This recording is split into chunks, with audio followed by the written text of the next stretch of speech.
Everyone, आज के इस वीडियो में हम कवर करने वाले हैं आपके इशू ऑफ शेयर्स इस चैप्टर के सारे जर्नल एंट्रीज। तो ये जर्नल एंट्रीज को हम लोग पार्ट पार्ट में स्टडी करेंगे। सबसे पहले हम लोग कवर करते हैं इस जर्नल एंट्रीज में सबसे जो मोस्ट इंपॉर्टेंट एंट्रीज आपके बेसिक एंट्रीज क्या है वो, राइट। ये आपके अराउंड 70% ऑफ एंट्रीज जो सम्स में आपको एंट्री पूछी जाती है वो इसी पर रिलेटेड है। ओके तो जैसे कि हमने आपको कहा था, according to the procedure of issue of shares, right, company जो है वो शेयर का टोटल अमाउंट एक साथ नहीं मंगाता।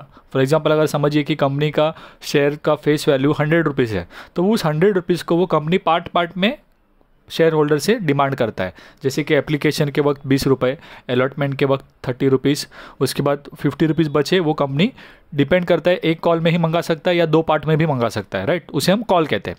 तो ये जो है कंपनी पार्ट पार्ट में पैसे मंगाता है। तो यहाँ पर हमें उन पार्ट्स में कौन से पार्ट में क्या एंट्रीज आएंगी वो यहाँ पर सीखना है। जैसे कि एप्लीकेशन के वक्त एंट्री क्या आएगी, अलॉटमेंट के वक्त एंट्री क्या होगी, और आगे जब कॉल्स किए जाते हैं तो उनकी एंट्री क्या होती है।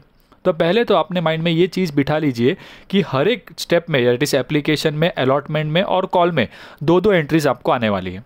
ठीक है, तो सबसे पहला आइए शुरू करते हैं एप्लीकेशन की एंट्री से। तो एप्लीकेशन में हमें 2 एंट्री पास करनी है। तो पहले, जैसे कि मैंने आपको कहा कि जब कंपनी प्रोस्पेक्टस इशू करता है, उसके बाद शेयर होल्डर्स क्या करते हैं, अलॉन्ग विथ एप्लीकेशन मनी वो एप्लीकेशन को फिल करके कंपनी को देते हैं। तो कंपनी के हिसाब से सोचिए, तो पहले उनको एप्लीकेशन मनी रिसीव हो रहा है शेयर होल्डर से, तब कंपनी के लिए एंट्री क्या होगा, देखिए यहाँ पे हमें पैसे मिल रहे हैं और साथ ही ये पैसे किस चीज़ के लिए, शेयर एप्लीकेशन के। तो bank account debit to share application, ये हमारी एंट्री हुई।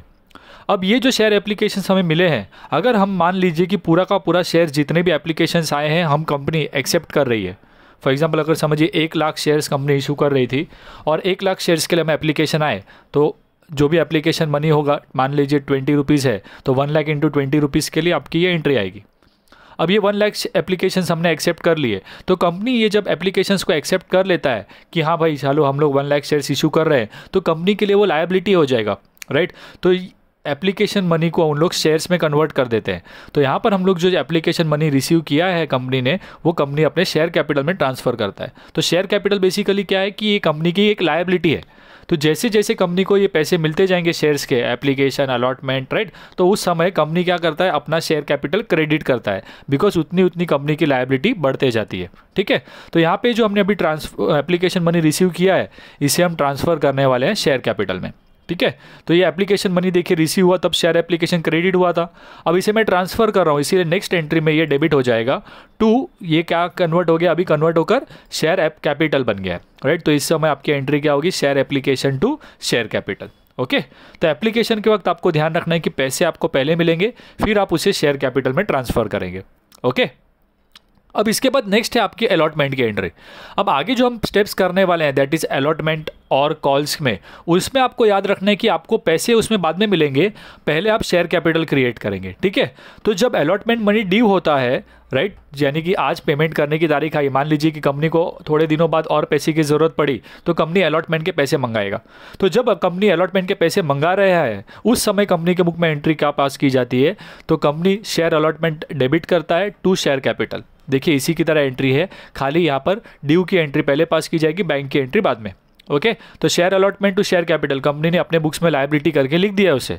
और जब ये अलॉटमेंट के पैसे हमें मिलेंगे, कंपनी को मिलेंगे, तब on receipt of allotment money company के बुक में एंट्री क्या आएगा, अब हमें शेयर होल्डर से पैसे आ रहे हैं, मान लीजिए 30 रुपीज़ अलॉटमेंट का था, तो 1 लाख शेयर्स इंटू 30 रुपीज़ के हिसाब से आपकी ये एंट्री आएगी। और ये सेम अमाउंट जब हम रिसीव करेंगे, तब हमारी एंट्री होगी बैंक अकाउंट डेबिट, बिकॉज पैसे आ रहे हैं। और ये शेयर अलॉटमेंट जो डेबिट हुआ था वो यहाँ पे क्या हो जाएगा, क्रेडिट हो जाएगा। क्लियर है ये चीज़। सो दोनों में आप डिफरेंस देख सकते हैं, एप्लीकेशन के वक्त बैंक वाली एंट्री पहले आ रही है और शेयर कैपिटल वाली बाद में, राइट। और बाद आगे से अलॉटमेंट, कॉल, उन सभी टाइम में आपकी शेयर कैपिटल की एंट्री पहले आएगी और बैंक की एंट्री बाद में आती है। ठीक है, अब इसके बाद जैसे कि मैंने आपको कहा कि एप्लीकेशन और अलॉटमेंट का तो मनी मंगा लिया कंपनी ने, अब बाकी जो बैलेंस अमाउंट है वो कंपनी के ऊपर है कि कंपनी पूरा का पूरा बैलेंस अमाउंट एक साथ भी मंगा सकता है एक ही कॉल में, या उसे 2 कॉल्स में डिवाइड भी कर सकता है। बट एंट्री सेम ही होती है जब भी कॉल्स हो गए तो, और उस कॉल के वक्त एंट्री क्या होती है वो देखते हैं। तो जब कंपनी कॉल करता है तो उस समय कंपनी के बुक्स में एंट्री क्या आ गई, राइट। जब कॉल मनी ड्यू होगा उस समय एंट्री क्या होगी, शेयर कॉल अकाउंट डेबिट। अगर फर्स्ट कॉल है तो share first call, final call है तो share final call account debit, वैसे टू शेयर कैपिटल, क्योंकि कंपनी ने अपने बुक्स में लायबिलिटी क्रिएट कर दिया है, इसी की तरह है। और जब ये पैसे हमें मिलेंगे एक्चुअल में, राइट, कॉल मनी हम रिसीव करेंगे कंपनी, तब हमारे बुक में एंट्री क्या आ जाएगी, bank account debit to share call account. Okay, clear है चीज़। तो ये आपके मेन 6 एंट्रीज जो है वो आपके मेन एंट्रीज है, इसके ये आपके हर सम्स में ये एंट्रीज तो आने ही वाले हैं। ठीक है, तो यहाँ पे आप देख सकते हैं एप्लीकेशन में 2, अलॉटमेंट में 2 और कॉल में 2 एंट्रीज है। उसमें अलॉटमेंट और इसमें आप नोट कर सकते हो कि पहले कॉल किया जाता है फिर पैसे मिलते हैं, जबकि एप्लीकेशन में पैसे पहले आएंगे फिर उससे शेयर कैपिटल बनाया जाएगा। ओके, तो आ जाते हैं बेसिक एंट्रीज हो जाने के बाद नेक्स्ट एंट्री पर। अब कई बार क्या हो सकता है कि कंपनी, मान लीजिए अगर कोई कंपनी रेप्यूटेड कंपनी है, तो उन केसेस में जब वो शेयर्स इशू करते हैं तो उनके केस में वो शेयर्स जो है अपने फेस वैल्यू से ज़्यादा दाम पर भी इशू कर सकते हैं, राइट, जिसे कहा जाता है issue of shares at premium. मतलब मान लीजिए कि 100 रुपीज़ का शेयर है, बट कंपनी जो है वो 120 रुपीज़ में क्या कर रही है, इशू कर रही है, और लोग खरीदेंगे भी क्योंकि उस कंपनी का नाम है, गुडविल है। तो उस समय क्या होता है, ये जो कंपनी एक्स्ट्रा पैसे ले रही है, ये एक्स्ट्रा पैसे जो है वो कंपनी के लिए इनकम है, राइट। और अब उसे कैसे शो करता है, तो जैसे कि मैंने आपको बोला कि शेयर का 100 रुपीज़ तो क्या है, डिवाइड किया गया है, 20 रुपीज़ एप्लीकेशन, 30 रुपीज़ अलॉटमेंट, और मान लीजिए 25 रुपीज़ का फर्स्ट कॉल है और 25 रुपीज़ का फाइनल कॉल। तो उस समय ये जो एक्स्ट्रा 20 रुपीज़ जो हमारा प्रीमियम का है वो कहाँ पर दिखाया जाएगा, तो वो ज़्यादातर आपको अलॉटमेंट के साथ लिया जाता है। मतलब अलॉटमेंट का 30 रुपीज़ है, उसके साथ ये प्रीमियम का 20 रुपया लिया जाएगा। तो हमारे जो केसेस है उसमें हमने जो बेसिक एंट्रीज पढ़ी, ये प्रीमियम हो जाने की वजह से क्या होगा, खाली अलॉटमेंट के एंट्री में चेंजेस आएंगे। हमने पहले एंट्री क्या देखा था अलॉटमेंट का, share allotment account debit to share capital, बराबर है। अब यहाँ पे हमें खाली ये प्रीमियम जो है वो ऐड कर देना है। तो जैसे कि मैंने आपको कहा कि कंपनी के लिए जो प्रीमियम है वो क्या है, इनकम है, और इनकम के लिए नॉमिनल अकाउंट का रूल एप्लीकेबल होता है, जहाँ पर कहा जाता है कि debit all expenses and losses, credit all income and gain. तो कंपनी के लिए जो प्रीमियम एक्स्ट्रा रुपीज़ मिल रहा है 20 रुपीज़, वो क्या करेगा, वो कंपनी शेयर प्रीमियम या फिर सिक्योरिटी प्रीमियम के नाम से दिखा सकता है, राइट। तो फॉर एग्जांपल जैसे कि मैंने आपको कहा कि एप्लीकेशन का एक्चुअल में, सॉरी अलॉटमेंट का एक्चुअल में 30 रुपीज़ है और 20 रुपया प्रीमियम का मंगा रहे हैं, तो टोटल 50 रुपीज़ हम लोग मंगा रहे हैं, और मान लीजिए नंबर ऑफ शेयर्स 1 लाख है, तो 50 रुपीज़ इंटू 1 लाख डेबिट होगा। शेयर कैपिटल में हमें खाली फेस वैल्यू दिखाना है, राइट। अभी जो 50 आ रहा है उसमें से 20 रुपया प्रीमियम है ना, हमारा शेयर का ओरिजिनल वैल्यू 30 रुपीज़ ही है, तो 30 इंटू 1 लाख यहाँ पर आएगा, और प्रीमियम का जो अमाउंट है 20 रुपीज़, वो 20 इंटू 1 लाख क्रेडिट में यहाँ पर शेयर प्रीमियम में लिखेंगे, ठीक है। इसी तरह शेयर्स जब इशू करते हैं तब वो डिस्काउंट पे पर भी इशू हो सकते हैं। ऐसा कब होगा कि मान लीजिए कि कोई कंपनी नई है मार्केट में, राइट, और उसे मान लीजिए उनका कोई रेपुटेशन नहीं है या कोई ऐसा उनका कोई कंट्रोवर्सी हो गया था, और अभी लोगों में ट्रस्ट कम है, तो उसको ट्रस्ट बिल्ड करने के लिए वो क्या कर रहे हैं, डिस्काउंट पर शेयर्स इशू कर रहे हैं। तो क्या होगा कि कंपनी का फेस वैल्यू शेयर का 100 रुपीज़ है, बट कंपनी उसे 95 रुपीज़ में इशू कर रही है, मतलब 100 रुपये का सामान 95 में दे रहे हो, ऐसा हो गया ये। तो 5 रुपये कंपनी का नुकसान है, राइट। तो इस समय जैसा प्रीमियम हम लोग क्रेडिट में शो करते हैं बिकॉज वो इनकम है, तो यहाँ पे जो डिस्काउंट है 5 रुपये जो दिए जा रहे हैं वो कंपनी एक्सपेंस है कंपनी के लिए, और उसे कंपनी डेबिट में शो करेगा। तब हमारी एंट्री क्या हो जाएगी, share allotment to share capital तो रहने ही वाला है, बट यहाँ पे डिस्काउंट हमें डेबिट में शो करना है, तो share allotment account debit, discount on issue of shares debit to share capital. Okay, तो शेयर कैपिटल 100 रुपीज़ इंटू जो भी नंबर ऑफ शेयर्स है, शेयर अलॉटमेंट में हम लिखेंगे 95 इंटू जो भी नंबर ऑफ शेयर्स है, और 5 रुपीज़ आपका डिस्काउंट का है तो 5 rupees into number of shares. Okay, तो ये दोनों में से एक केस होगा। अब आप बोलेंगे सर प्रीमियम बताया आपने, डिस्काउंट बताया, पार का क्या होगा, तो हमने बेसिक एंट्रीज जो हमने की वो एट पार थी। पार में क्या होता है, अलॉटमेंट टू शेयर कैपिटल, खाली यही होता है, उसे हम एट पार कहते हैं। ओके, और अगर प्रीमियम बोला है तो हमारी बाकी सारी एंट्रीज वही रहने वाली है, एप्लीकेशन में, कॉल में कोई चेंज नहीं, खाली अलॉटमेंट की एंट्री में हम ये चेंज करते हैं। ओके, अब इसके बाद आ जाते हैं और new term that is over subscription. अब ये ओवर सब्सक्रिप्शन क्या होता है समझिए। जैसे कि मैंने आपको एक एग्जांपल दिया कि मान लीजिए कंपनी 1 लाख शेयर्स इशू करने जा रही है। अब इस 1 लाख शेयर्स में कंपनी जो है रेड मार्केट में उन्होंने प्रोस्पेक्टस इशू किया, बट ऐसा है कि वो कंपनी बहुत ही रेप्यूटेड है और उनका अच्छा खासा गुडविल है, मार्केट कैप्चर किया हुआ है उन्होंने, तो उनके इस केस में क्या होगा, सब्सक्रिप्शन ज़्यादा भी आ सकते हैं कि 1 लाख शेयर्स कंपनी इशू करना चाहती थी, लेकिन एप्लीकेशंस आए 1,30,000 शेयर्स के। तो अब प्रॉब्लम क्या है कि ये तो एक्स्ट्रा सब्सक्रिप्शंस आ गए, तो इसे हम कहते हैं ओवर सब्सक्रिप्शन। मतलब जितना शेयर्स आप इशू करना चाहते हैं उससे ज़्यादा एप्लीकेशंस जब आपको मिल जाते हैं तो उसे कहा जाता है ओवर सब्सक्रिप्शन। ओके तो उस केस में, ओवर सब्सक्रिप्शन के केस में दो चीज़ें हो सकती है। या तो आप उन एक्स्ट्रा जो शेयर्स आए हैं उन्हें आप पूरा का पूरा रिजेक्ट करके उन्हें रिफंड दे दीजिए, राइट। तो अगर समझिए हम रिफंड करते हैं तो उस समय हमारे एंट्री क्या होगी। देखिए हमारे जब शेयर एप्लीकेशन का पहला एंट्री पड़ा कि जब शेयर एप्लीकेशन समय आते हैं तो अलॉन्ग विथ मनी आएंगे वो, तब हमने एंट्री पास किया था bank account debit to share application, बराबर है। अब यहाँ पर जब हम वो एप्लीकेशन मनी उन्हें रिफंड दे रहे हैं तो हमें उसका रिवर्स एंट्री पास करना है। तो share application account debit to bank, because हम पैसा उनको रिटर्न कर दे रहे हैं, तो इसीलिए share application to bank, okay.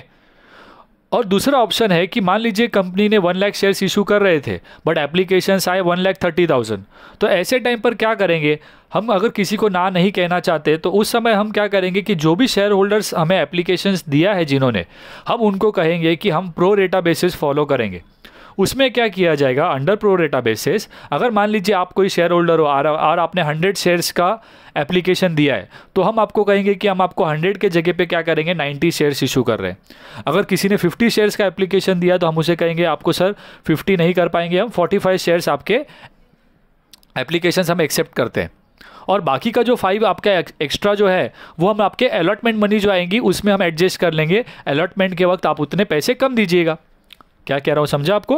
मान लीजिए किसी शेयर होल्डर ने 100 शेयर्स के लिए अप्लाई किया था, तो अभी प्रॉब्लम क्या है कि हमारे पास 1 लाख शेयर्स ही है और एप्लीकेशन हमारे 1,30,000 आ गए, तो हम सभी शेयर होल्डर्स को कहते हैं कि हम आपको जितना जितना आपने डिमांड किया है आपके डिमांड में से आपको थोड़ा थोड़ा कम देंगे ताकि सभी को मिलेगा, बराबर है। वैसे अब किसी शेयर होल्डर ने मान लीजिए कि 100 शेयर्स के लिए एप्लीकेशन दिया था, उन्होंने एप्लीकेशन मनी भी दिया 100 शेयर्स के पीछे, बट आप उसमें से खाली 90 शेयर्स के एप्लीकेशन एक्सेप्ट कर रहे हो और बाकी का 10 आप बोल रहे हो कि हम आपको नहीं दे रहे।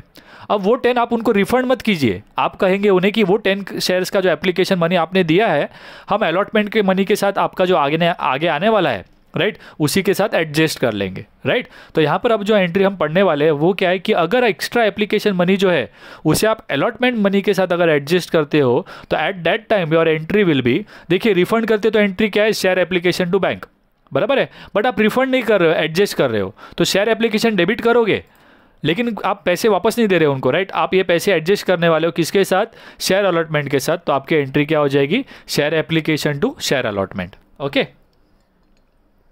तो आपको सब में क्लियरली दिया होता है कि इतने शेयर्स रिफंड कर दिए गए हैं तो आपको उस हिसाब से एंट्री पास करनी है, एडजस्ट कर दिए गए इतने शेयर्स तो आपको उस हिसाब से एंट्री पास करनी है, ठीक है, क्लियर।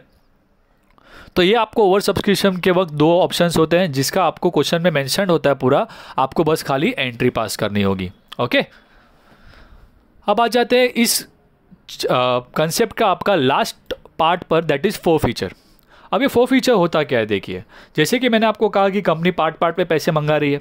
अब ये पार्ट में जब कंपनी पैसे मंगाती है तो उसमें टाइम गैप भी होता है। फॉर एग्जांपल एप्लीकेशन मनी समझिए आज कंपनी ने शेयर एप्लीकेशन मनी आपने कंपनी को पे किया, फिर 10-15 दिन बाद कंपनी अलॉटमेंट के लिए आपको कॉल कर रही है और उसमें आपको 5 दिन का टाइम दिया जा रहा है कि 5 दिन के अंदर आप ये पैसे जमा कर दीजिए। फिर उसके बाद मान लीजिए कि 10-15 दिन बाद कंपनी फर्स्ट कॉल कर रही है और 25 रुपीज़ के लिए, फिर वो आपको उसके लिए 5 दिन दिए गए। फिर उसके बाद और 10-15 दिन बाद जैसे मतलब कंपनी को रिक्वायरमेंट होती है, ज़रूरत होगी, उस हिसाब से कंपनी कॉल करता है। तो मान लीजिए कि और 1-2 हफ्ते बाद कंपनी वापस से फाइनल कॉल कर रहा है, तो अगर आप देखोगे तो एप्लीकेशन से लेकर ये फाइनल कॉल के बीच में, राइट, 2 महीने का टाइम जा सकता है ना। तो अभी कभी कभार ऐसा भी हो सकता है कि मान लीजिए कि कोई शेयर होल्डर है, उसने 500 शेयर्स के लिए एप्लीकेशन डाला, उनके पास उतने फंड्स थे, उन्होंने सोचा मुझे इन्वेस्ट करना है, तो अभी फ़िलहाल एप्लीकेशन उन्होंने डाल दिया है। और पता है आपको कि एप्लीकेशन के वक्त पूरे तो पैसे देने नहीं, 100 रुपीज़, उन्होंने 20 रुपीज़ के हिसाब से 500 शेयर्स का अमाउंट आपको दे दिया। अब हुआ ऐसे कि 1-2 हफ्ते बाद उनको कोई फैमिली में इमरजेंसी आई, कोई मेडिकल प्रॉब्लम की वजह से, राइट, कोई हॉस्पिटलाइज्ड है और उनको वो सारे पैसे वहाँ पर वो यूज़ हो गए, खर्चे हो गए। और अब ऐसा है कि 2 हफ्ते बाद कंपनी ने अलॉटमेंट के पैसे मंगाए, तो उन्होंने कैसे कैसे करके अरेंज करके अलॉटमेंट के पैसे तो दे दिए, बट अभी उनके पास फंड्स खत्म हो गए। फिर कंपनी मान लीजिए 1 हफ्ते बाद या 2 हफ्ते बाद वापस से फर्स्ट कॉल कर रही है। अब प्रॉब्लम ये है कि उनके पास पैसे नहीं है फर्स्ट कॉल के पैसे देने को, या मान लो कि उनको सेकंड कॉल भी कर दिया कंपनी ने, फिर वो भी पैसा नहीं है। तो उस समय कंपनी क्या करेगा, जब राइट एक पर्टिकुलर टाइम के बाद अगर समझिए उन पार्टी से पैसे नहीं आ रहे तो कंपनी उनको क्या करता है, एक लेटर देगा और उस लेटर में उनको एक अल्टीमेटम दिया जाएगा कि 14 डेज़ का आपको टाइम दिया जा रहा है। अगर आप 14 डेज़ के अंदर आप समझिए पेमेंट कर देते हो तो ठीक है, वरना हम आपके शेयर्स जो है उन्हें कैंसिल कर देंगे। तो अब तक आपने जो भी पैसा भरा है एप्लीकेशन का और अलॉटमेंट का, वो हम लोग कैंसिल कर देंगे। ठीक है, तो उसे कहा जाता है फोरफीचर। उसे क्या कहा जाता है, फोरफीचर कहा जाता है। ओके तो फोरफीचर में आपको यहाँ पे देखना है कि जब ये शेयर्स जो फोरफीट हो रहे हैं वो उन्हें आपने इशू कैसे किए थे। इशू के वक्त वो एट पार थे, एट प्रीमियम थे या एट डिस्काउंट थे, तो उसके हिसाब से फोरफीचर की एंट्री आएगी। तो अगर समझिए शेयर्स जो है वो एट पार इशू हुए थे इशू करते वक्त, तो अभी अगर उसे फोरफीट किया जा रहा है तो उस समय आपकी एंट्री क्या होगी। तो इशू में अगर आपने ध्यान दिया होगा तो हमारी बेसिक एंट्रीज में हमने शेयर कैपिटल क्रेडिट किया था, राइट। बिकॉज जैसे जैसे कंपनी पैसे मंगाती जाती है तो कंपनी के लिए लायबिलिटी क्रिएट होते जाएगा, तो हमने शेयर कैपिटल क्रेडिट किया था। बट अभी ये शेयर्स हम लोग कैंसिल कर रहे हैं, तो इसी वजह से शेयर कैपिटल को क्या किया जाता है, डेबिट कर दिया जाएगा। बिकॉज हमारे ऊपर अभी कोई लायबिलिटी नहीं है, हमने आपके शेयर्स कैंसिल कर दिए। और इसके साथ हम लोग क्रेडिट करेंगे, यहाँ पे लिखा है मैंने शेयर अलॉटमेंट और कॉल। यहाँ पे ये लिखा जाता है कि कौन से पेमेंट्स बाकी है। अगर आपने समझिए अलॉटमेंट का पैसा नहीं दिया है तो allotment account debit, first call का भी नहीं दिया है तो टू फर्स्ट कॉल भी डेबिट करेंगे। तो यहाँ पे मैंने स्लैश इसीलिए लिखा है बिकॉज सब में अगर जो अमाउंट पेंडिंग होगा, अलॉटमेंट का मनी पेंडिंग है तो वो लिखिए, कॉल का मनी पेंडिंग है तो वो लिखिए, वैसा। ओके, और अगर समझिए आपने जितना पैसा दिया है अब तक वो आपका शेयर फोरफीचर अकाउंट में शो होगा, right. For example if I से 100 रुपीज़ का शेयर्स था और कंपनी ने 60 रुपीज़ अब तक कम 40 रुपीज़ सामने वाले ने दिया हुआ है और 60 रुपीज़ अभी तक पेंडिंग है, तो उस केस में क्या होगा, शेयर कैपिटल 100 इंटू जितने शेयर्स फॉरफिट हो रहे हैं। मान लीजिए 500 शेयर्स हमारे फॉरफिट हो रहे हैं, तो 100 इंटू 500 आएगा यहाँ पर। फिर जितने पैसे अब तक पेंडिंग है, तो 60 रुपीज़ पेंडिंग है तो 500 इंटू 60, और 40 रुपीज़ अब तक उसने दिया है एप्लीकेशन और अलॉटमेंट मिलाकर, तो फिर वो क्या हो जाएगा आपका 500 इंटू 40 रुपीज़ के हिसाब से यहाँ पर आएगा। तो बेसिकली शेयर फोरफीचर में क्या डाला जाता है, जितने पेमेंट अब तक उन्होंने किए हैं, राइट, जो हम कैंसिल कर रहे हैं वो हम शेयर फोरफीचर में दिखाएंगे, और जो जो पेंडिंग है वो हम लोग to allotment, to first call ऐसा करके शो करेंगे। ठीक है, तो ये थी आपकी फोरफीचर की एंट्री जब वो शेयर्स अर्लियर आपके पार पर इशू किए थे अपने। तो अगर समझिए आपने उन शेयर्स को ओरिजिनली प्रीमियम पर इशू किए होते, तो आपने जब प्रीमियम पे इशू किया होगा तो हमने एंट्री पढ़ा ना, जब हमने प्रीमियम पे शेयर्स इशू किया तो हमने सिक्योरिटी प्रीमियम को क्या किया था, क्रेडिट किया था, बिकॉज तब हमारे लिए वो इनकम था। बट यहाँ पर आप उनके शेयर्स को कैंसिल कर रहे हो, तो इसीलिए आप वो शेयर प्रीमियम को अभी क्या कर दोगे, डेबिट करना पड़ेगा आपको उसे क्या करना होगा, डेबिट करना होगा। तो यही सेम एंट्री आएगी, खाली शेयर कैपिटल एक आपकी है ही, शेयर प्रीमियम अकाउंट आपको एक एक्स्ट्रा डेबिट करना होगा, बिकॉज अर्लियर आपने शेयर प्रीमियम पे जब इशू किया था तब आपने सिक्योरिटी प्रीमियम या शेयर प्रीमियम को क्रेडिट किया हुआ था, तो उसे कैंसिल करने के लिए यहाँ पर डेबिट में शो करेंगे। बाकी पार्ट सेम है, जितने पैसे पेंडिंग है उनको हम लोग यहाँ पे नाम दिखाएंगे, और जो पैसे अब तक आए हैं वो शेयर फोरफीचर में डालने हैं। ओके, और इसी तरह अगर समझिए ओरिजिनली वो शेयर्स मान लीजिए डिस्काउंट पर इशू हुए होते और अब उसे फॉरफिट किया जा रहा है, तो जब हमने डिस्काउंट पे शेयर्स इशू किए थे तो हमने डिस्काउंट का अमाउंट डेबिट में शो किया था, बिकॉज तब हमारे लिए वो खर्चा था। बट अब हमने वो शेयर्स कैंसिल कर दिए, इसीलिए वो डिस्काउंट को हम लोग कहाँ पर शो करेंगे, क्रेडिट में। तो अगेन बेस एंट्री यही है, खाली क्रेडिट में हमें एक आइटम ऐड करना है, that is discount on issue of shares. तो share capital account debit to share allotment या कॉल या जो भी पेंडिंग है वो हम लिखेंगे, और जितने पैसे राइट आपके डिस्काउंट में तभी हमने डेबिट किए थे वो यहाँ पे हम क्रेडिट करने वाले हैं। ओके, और जितने पैसे अब तक आए हैं उस शेयर होल्डर से वो हम क्या करेंगे, शेयर फोरफीचर अकाउंट में शो करेंगे। क्लियर है ये आपको? तो ये आपके शेयर फोरफीचर की एंट्री है, डिपेंडिंग अपॉन द केस आप इसमें से एंट्री पास करेंगे। अब कंपनी क्या करता है, मान लीजिए ये 500 शेयर्स हमने किसी के कैंसिल कर दिए। अब ये 500 शेयर्स कंपनी के पास है, तो ये कंपनी इसे वापस भी इशू कर सकता है, जिसे कहा जाता है री इशू करना। तो कंपनी जब शेयर्स को री इशू करता है किसी नए शेयर होल्डर्स को, उस समय कंपनी को क्या होगा, पैसे मिलने वाले हैं। बट कई बार ऐसा भी हो सकता है कि वो शेयर्स कंपनी सस्ते में निकाल रहा है, right. For example originally share 100 rupees का था, बट अब कंपनी वो जो शेयर्स है वो 80 रुपीज़ में सामने री इशू कर रहा है, तो कंपनी को तो पैसे कम मिल रहे हैं ना। तो री इशू करते समय कंपनी को पैसे आएंगे, 100 रुपीज़ का शेयर था बट कंपनी को मिला कितना, 80 रुपीज़। तो 20 रुपीज़ ये जो कम मिल रहा है, तो कंपनी कहता है कि अपना नुकसान नहीं है। देखो वो पिछले टाइम जब हमने शेयर कैंसिल किया तो वो सामने वाले ने जो पैसे हमें दिए थे अब तक वो हमने शेयर फोर फीचर में डाला था ना, तो उसी को हम लोग यूज़ करते हैं ये लॉस को एडजस्ट करने के लिए। तो ये 20 रुपीज़ के लिए हमें कोई लॉस नहीं हो रहा है। शेयर फोर फीचर में जो हमने पैसा खाया है वो शेयर होल्डर्स का अब तक का जो पेमेंट का, उसी को हम लोग यहाँ पे यूज़ करेंगे। तो वो शेयर फोर फीचर को हम क्या करते हैं यहाँ पर डेबिट करते हैं। क्लियर है। और यहाँ पे जो शेयर 100 रुपीज़ का था तो शेयर कैपिटल जो है आपका 100 रुपीज़ के हिसाब से शो होगा। क्लियर है। तो अगर हमने 500 शेयर्स इशू किए हैं तो शेयर कैपिटल 500 इंटू 100, कंपनी जो है वो 80 रुपीज़ में शेयर इशू कर रहा है तो पैसे कंपनी के पास 80 रुपीज़ के हिसाब से आएंगे, तो 80 इंटू 500 के हिसाब से एंट्री आएगी। और बाकी के जो 20 रुपये हमें अभी कम मिल रहे हैं वो हम यहाँ पे जो फोर फीचर है उसी के साथ एडजस्ट करेंगे, तो इसीलिए शेयर फोर फीचर में से वो पैसे यूज़ किए जाते हैं। तो 500 इंटू 20 रुपीज़ आपका शेयर फोर फीचर में आएगा। क्लियर है। तो ये दो एंट्रीज आपको याद रखनी है, पहले फोर फीचर करते हैं तब क्या एंट्री होती है, और उसमें से जब री इशू किया जाएगा तो आपकी एंट्री क्या होगी। क्लियर। तो यहाँ पे हमारे जो कंसेप्ट है राइट, जर्नल एंट्री सारे कंप्लीट हो गए इशू ऑफ शेयर से रिलेटेड।